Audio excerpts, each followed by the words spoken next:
Hi, I'm Rachel from Bay FC, and you're watching Bay Area Sports Wrap. I'm confused. Sorry. I'm sorry. I'm very interested in consistency, so that's why. If someone is off, no, I'm just kidding. I'm kidding. Just kidding. Obviously, kind of like everyone's talking about tonight, you could clinch the playoffs with a win. How much do you address that with the team? Is that something you explicitly talked about, or like where are your guys' heads at about that? What do you think, Marissa? I don't know. You surprised me. Really? Okay. No. I mean, it's a must-win, and we leave it at that. Yeah, we're still not in there. We still don't have an X by our names. So just, yeah, this game was just as important as our last game. That's it. Yeah. Oh, I'm done. Last game, I think you guys say it a lot. Like you say, you guys are you feel dangerous team, and we ask you guys a lot. Like, are you surprised by the success you've had this season? As a team, do you feel like people have been sleeping on you guys like this whole season? And I don't really care. I don't care if they're sleeping on us or they're prepared. I mean, again, I can't control other teams, so that's why we always stay focused on what we control. I think one of the best things about our team this year so far is they've been able to block out all the noise, and which I call the bullshit. Like, they block all that stuff out because that has nothing to do with Dallas tonight. You know, Dallas we're focused on. It's a different team. Some of their players that got injured, they picked up new players.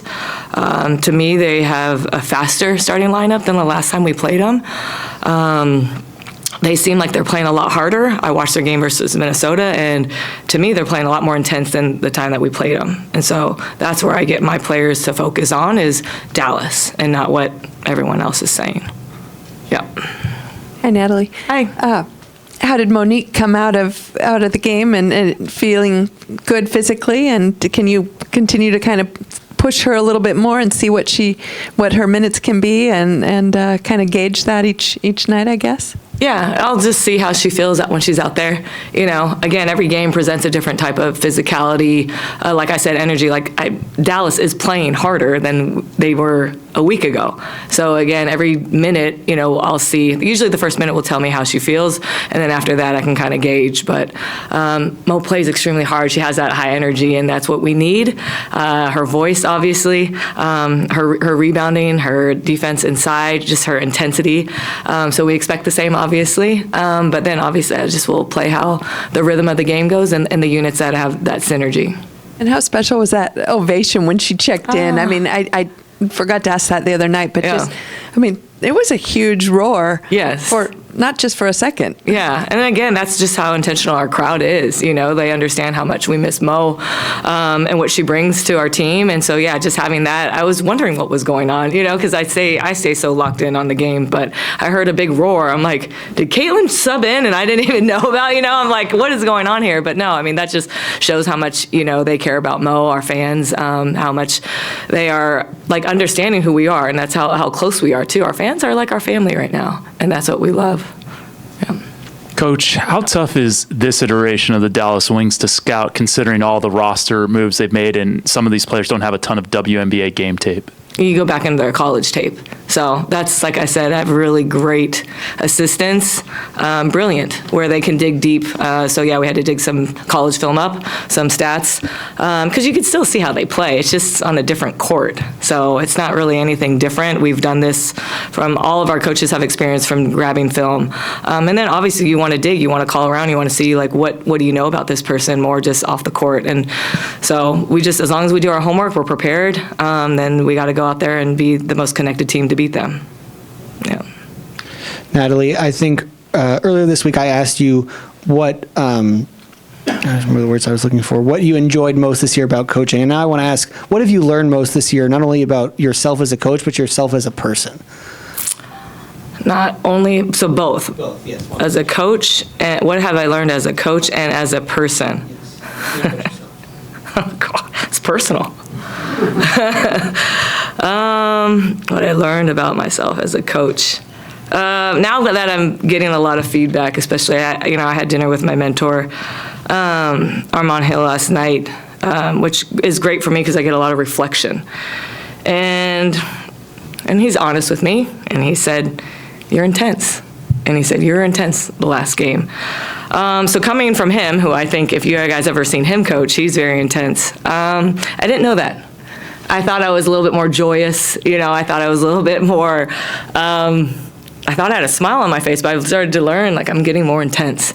But why I'm doing that is because the players are allowing me to be myself. And that's what I think you guys last time, that I'm proud that they are accepting me for who I am. They're allowing me to coach them hard, to tell them the truth, to cuss at them directly in moments where I know that they need it. So I think that's what I'm learning about me as a coach, is that I'm more intense, and the more I feel that I'm loved and cared about in an environment, then I could be myself. Me as a person, I don't know. What have I learned about me as a person? That I do need to care about my mental health as well. There've always been moments where I've always wanted to call my dad. So I am a little bit proud that I've been able to survive. Because normally I tear up. I do cry. I still miss my dad. But there's moments where I've been able to kind of hang in there and talk to my dad out loud, where usually I break down. And so I'm starting to really, I think, build a thicker skin, I think, as I'm going through this healing process. Because I know, I wish my dad was here. Especially with my first job, being a head coach, and this was part of my dream, with him and a goal. So I'm starting to learn. I'm getting more resilient, at a tougher skin, but I'm very lucky that I have a great environment that is supporting me throughout this whole healing process. Yeah. Natalie, I don't really want to ask another question after that, so I apologize for asking a question. Okay. With so many games throughout the season, I'm just curious about how you guys have balanced when you're able to schedule practices to get that development in versus when there's so many games you can't fit that in, and how you use games to continue to grow and develop while also executing. And then I guess part two of that is, with just a couple games left in the season, how do you use these games to continue to grow and develop in areas that you want to see that in? Yeah, it was a science kind of throughout this season for me to kind of navigate that with practicing, with using shoot-arounds as practice, with using being at home compared to on the road. The main thing I would say, what me and my staff and my medical team did, was really pay attention to the loads and minutes of everything from practice to shoot-arounds to in-game. And you just have to pay attention. You got to pay attention. You got to care. Some people kind of just oh, well, she didn't play, let's wait. No, because I've learned too, when I didn't play Caitlin in LA for a little bit, I'm man, they're losing their rhythm. So you got to care. You got to care about the players that don't get to play consistent minutes, and then what they need on the off days. And I have, I said, I have a brilliant staff, but I have a staff that cares, that doesn't mind working every single day.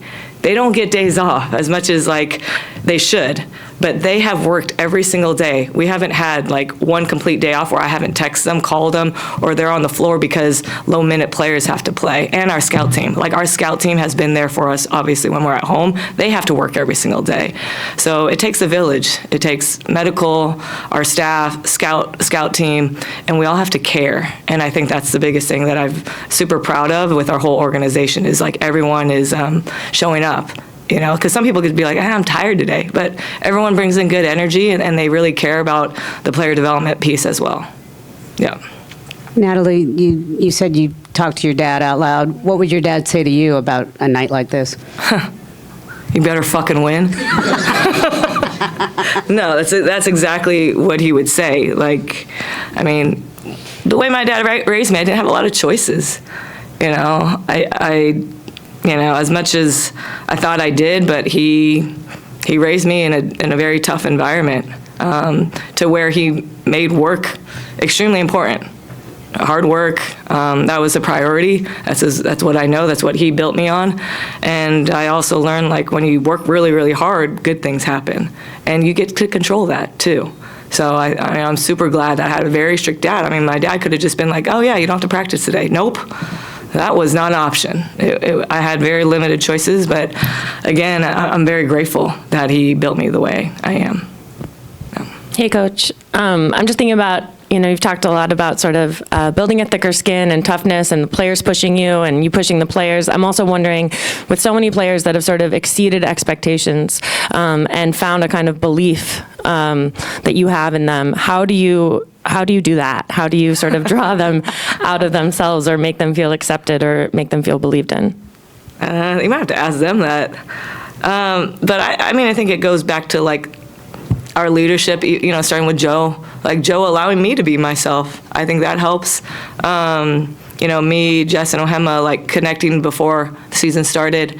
And we kind of talked about, we could push each other, which is great. We've all won in the areas that we've been in already, but like, how can we push each other, but again, still allow each other to be ourselves? Like, no one pushed me and said, hey, you have to fit in this square, or you have to do this. So I think it starts with Joe, and then learning from leadership. That's what I try to pour into my players as well, and again, amazing staff. I can't talk about my staff enough about the only way people can flourish is if people care about the improvement.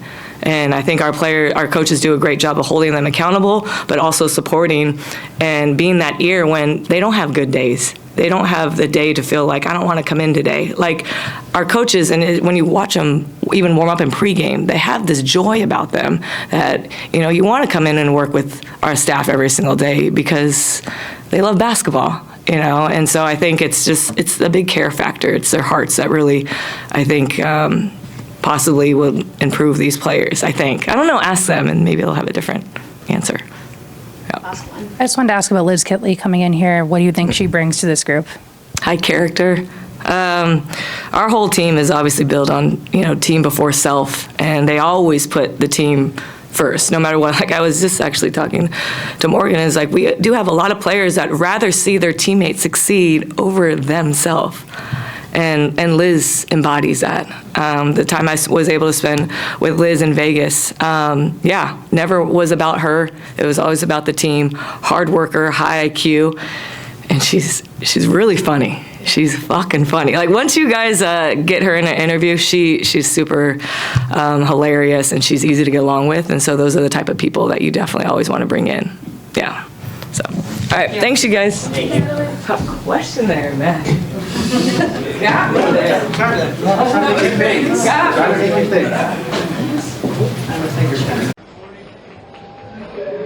Hi, everybody. This is Joe Starkey, longtime voice of Cal football and the San Francisco 49ers for about half a century working those two teams. For Bay Area Sports Wrap, I'm saying hello. And give us a like and subscribe to our YouTube channel.